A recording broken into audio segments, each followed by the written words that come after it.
Hello xin anh em. Chào mừng anh em đến với cả FC Mobile và tất nhiên rồi, mình là Gà đây. Hôm nay thì mình sẽ quay trở lại với series về xếp hạng cầu thủ theo từng vị trí, và lần này sẽ là một vị trí mà được em quan tâm rất là nhiều, đó chính là vị trí tiền đạo cắm, vị trí ST.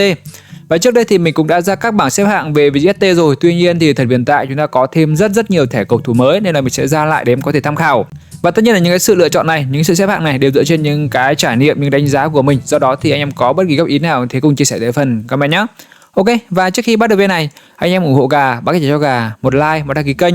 Và anh nào có nhu cầu nạp FC Point để có thể sắm cho mình những con hàng ST chất lượng thì có thể inbox Gà thông qua Zalo để được hỗ trợ nạp nhé. Ok, chúng ta cùng bắt đầu thôi. Ok, và đầu tiên chúng ta sẽ cùng bắt đầu với hai danh sách ở đáy bảng xếp hạng, đó chính là phần tạm ổn và phần không nên dùng. Phần không nên dùng thì nói chung là không ngon thì cũng không hẳn là không ngon, nhưng mà mình khuyên anh em là không nên dùng cái phần danh sách này. Chúng ta sẽ có hai thẻ cầu thủ là thẻ cầu thủ Lukaku và thẻ cầu thủ Vlahovic của cái phần sự kiện là quả bóng vàng. Nói chung là hai thẻ cầu thủ này thì dứt điểm cũng gọi là tạm ổn, nhưng mà liên quan đến cái phần tốc độ cũng như liên quan đến cái phần skill game thì chỉ là 3 sao, nên là mình cũng không khuyến khích anh em sử dụng. Tiếp theo tạm ổn thì vẫn sẽ là con hàng Vlahovic, khi mà cầu thủ này có cái tốc độ đã được cải thiện hơn so với phiên bản quả bóng vàng. Tuy nhiên thì liên quan đến cái phần chân ba vạch cũng như là cái phần skill chỉ là 3 sao thì nói chung là sẽ rất khó sử dụng. Ở ST mà chân ba vạch thì nói chung là cũng hơi phế anh em ạ. Tiếp theo là con hàng Cahill thì có cái phần skill chỉ là 3 sao, có tốc độ chưa được quá ngon nhưng mà dứt điểm đánh đầu chọn vị trí khá là tốt. Do đó thì con hàng này cũng là một con hàng anh em có thể sử dụng nhưng mà không quá ngon. Ngoài ra là hai con hàng Boza cũng như là con hàng Lukaku, hai thẻ cầu thủ này có cái điểm chung đấy chính là chân cũng đều là 4 vạch. Tuy nhiên thì tốc độ cũng gọi là tạm ổn, cái phần skill chỉ là 3 sao thôi, nhưng mà có một điểm đấy chính là hai con hàng này có cái phản ứng chưa được quá ngon, tức là nếu như mà nói theo cái ngôn ngữ thông thường ấy thì nó sẽ hay bị giật mình. Do đó thì hai cầu thủ này cái phản ứng chưa được quá tốt. Tiếp theo là Zirkzee thì cầu thủ này thì có tốc độ vừa vừa, dứt điểm vừa vừa, thể lực vừa vừa, chân thì cũng được tầm khoảng 3 vạch, skill thì cũng khá là ổn, nhưng mà con hàng này có cái work rate chỉ là bình thường thôi, nên là con hàng này sẽ hơi lười di chuyển nên là sẽ khó sử dụng.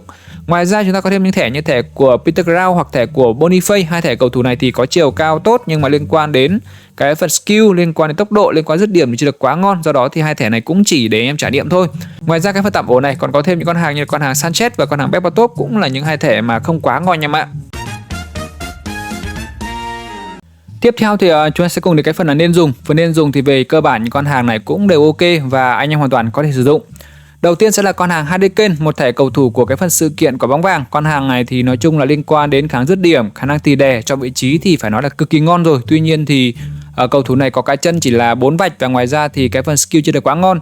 Tại sao mình nói là chân chỉ 4 vạch? Tại vì là các phiên bản trước đây của con hàng Harry Kane đều có cái chân là 5 vạch, trong cái phiên bản này thì cũng đã bị giảm đi một mức nhưng mà vẫn là một con hàng ổn ở vị trí ST.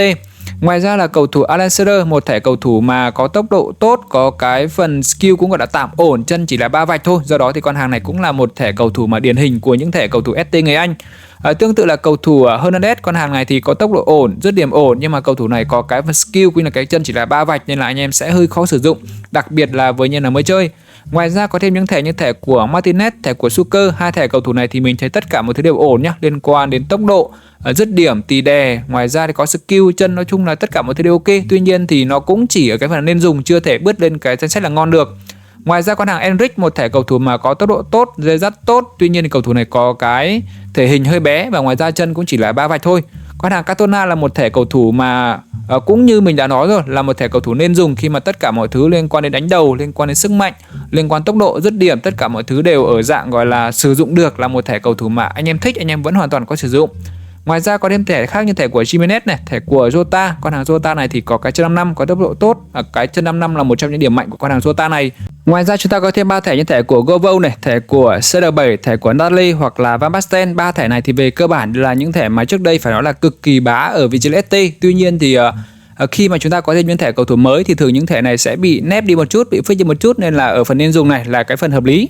Ngoài ra con hàng Lukman là một thẻ cầu thủ mà tốc độ tốt, có khả năng skill cũng được, ngoài ra chân 55, ngoài ra có cái chân 4 vạch, nhưng mà con hàng này thì có một điểm đó chính là dứt điểm chưa được quá ngon. Do đó thì em nên cân nhắc khi mà sử dụng cái thẻ của Lukman này. Tương tự là thẻ của Nunez này, thẻ của Raul, thẻ của Suarez, Messi thì con hàng này thì nói chung là cũng không hợp ở với ST lắm, nhưng mà có cái chân 55 và có khả năng dây dắt cũng ổn. Do đó thì anh em nào mà fan của Messi, anh em cần một con hàng ST thì vẫn có thể sử dụng con hàng này. Ngoài ra có đến các thẻ như thẻ của Milito, thẻ của Tevez thì thường anh em muốn sử dụng 2ST thì có thể sử dụng con hàng Tevez này để cặp với một con ET khác. Ngoài ra thì Van Nistelrooy, cầu thủ này là một con hàng mà dứt điểm cực kỳ tín luôn, nhưng mà có cái phần skill chỉ là 3 vạch cũng như là cái phần chân chỉ là 3 vạch, nên là anh em nào sử dụng con hàng này thì nên cân nhắc. Tương tự các thẻ khác cũng có thể sử dụng như là con hàng Morata, con hàng Sosa, chúng ta có Alvarez, có Osimhen, có CR7, Kvaratskhelia. Hai thẻ của sự kiện Euro này thì phải nói là ở trước đây cũng ngon, nhưng bây giờ thì chúng ta có thể mua các phiên bản rank cao. Ngoài ra có thêm các thẻ cầu thủ như là Martinez, chúng ta có Juan Khoy, có Muller, có Eusebio, hoặc là con hàng Ronaldo, cái phiên bản R9 này. Tất cả những cái phiên bản ở cái phần cuối này anh em có thể mua các phiên bản rank cao của những cầu thủ này để có thể có trải nghiệm tốt nhất anh em nhé. Ok, và tiếp theo chúng ta sẽ cùng đến cái phần là ngon. Thực sự những con hàng ở danh sách này thì phải nói là quá là ok luôn, và anh em hoàn toàn có thể sử dụng.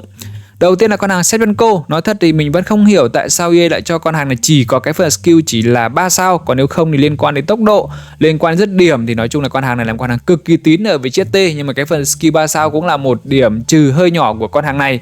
Và ngoài ra là cầu thủ Benzema. Cầu thủ này thì có tốc độ ổn, có dứt điểm ổn, chọn vị trí, tất cả mọi thứ đều ok. Nhưng mà con hàng này có một điểm mình thấy hơi khó sử dụng, đấy chính là cầu thủ này có cái work rate chỉ là vừa vừa. Do đó thì con hàng này sẽ hơi lười di chuyển thôi, còn tất cả mọi thứ đều ok. Ngoài ra có hai con hàng là con hàng Muller và con hàng Lewandowski. Hai cầu thủ này thì đều có cái khả năng dứt điểm, chọn vị trí, khả năng di chuyển cực kỳ tốt. Tuy nhiên hai cầu thủ này có cái tốc độ lại chưa được quá ngon, do đó thì vẫn là những cầu thủ ngon nhưng mà mình chỉ xếp ở danh sách là ngon chứ chưa phải là ngon nhất. Tiếp theo là thẻ của Drogba. Drogba thì có tốc độ dứt điểm đều tốt và khả năng tì đè đập nhau đánh nhau tốt, nhưng mà hiện tại cái meta game nó lại không hợp với đánh nhau lắm, do đó thì con hàng này vẫn chỉ là một con hàng ngon thôi anh em ạ.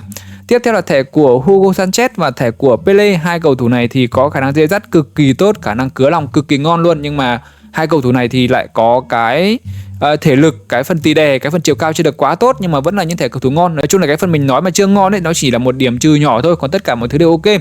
Ngoài ra cầu thủ Osimhen, con hàng này thì tì đè đấm nhau tốt, nhưng mà cái phần skill chỉ là 3 sao cũng là một cái điểm hơi trừ. Chúng ta có Francescoli là một cầu thủ khá là toàn diện. Chúng ta có Gyökeres, cầu thủ mà là học trò cưng của thầy Amorim. Cầu thủ này thì có cái chân 5 này, có tốc độ dứt điểm đều tốt, nhưng mà có một cái điểm trừ đấy chính là cái skill chỉ là 3 sao. Nhưng anh em nào mà không cần skill mua máy quá nhiều thì như là con hàng Gyökeres này là một con hàng mà phải nói là cực kỳ uy tín ở vị trí ST. Ngoài ra những thẻ cầu thủ mà cũng khá là lâu rồi như con hàng CR7 của cái phiên bản Retro, con hàng Dalglish là một phiên bản mà có cái chân 5 này. Chúng ta có Voller, có Eusebio, có Mbappe, một cầu thủ mà từ cái phiên bản Euro như tốc độ thì phải cực kỳ khủng, cũng là những cái phiên bản mà cực kỳ chất lượng để em có thể sắm cho mình ở vị trí ST anh em nhé.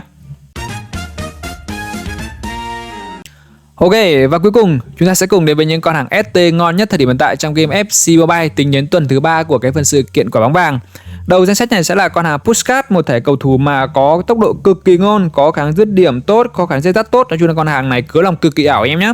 Tiếp theo con hàng thứ hai sẽ là cầu thủ Van Basten, một thẻ cầu thủ mà có cái chân 5, có tốc độ, có khả năng dứt điểm, có khả năng tì đè, thể lực. Ngoài ra cầu thủ này là một cầu thủ có khả năng di chuyển, chọn vị trí cực kỳ tốt, một thẻ mà phải nói là đá cực kỳ sướng anh em ạ.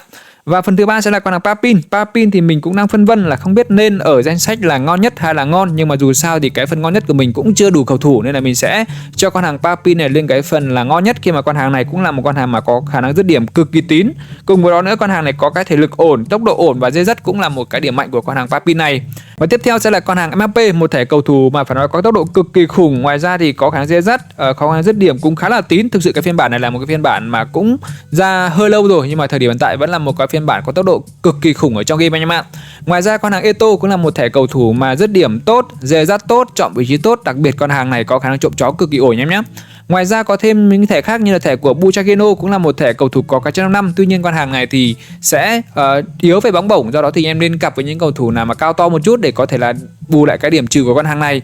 Ngoài ra có thêm thẻ của Son Heung-min, một thẻ cầu thủ mà có lẽ là anh em cũng sẽ hơi thắc mắc, nhưng đây là một cái phiên bản mà có tốc độ tốt anh em ạ, một con hàng mà có tốc độ cực kỳ tốt, có khả năng chọn vị trí và có khả năng dứt điểm, đặc biệt là cầu thủ này có cái chân 5 là một trong điểm mạnh của con hàng là Son Heung-min này.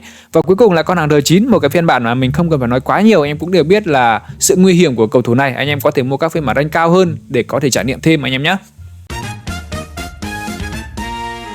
Ok, và trên đây là bảng xếp hạng các cầu thủ đá ở vị trí ST từ ngon nhất tới không nên dùng. Và tất nhiên là mỗi cầu thủ này thì sẽ đều có những cái điểm mạnh và những cái điểm yếu riêng. Do đó thì anh em cứ trải nghiệm những cầu thủ mình yêu thích xem mình có thuần hóa được con hàng đấy hay không. Và hiện nay anh em đang sử dụng con hàng ST nào, anh em đánh giá sao về con hàng đó thì cùng chia sẻ tới phần comment nhé.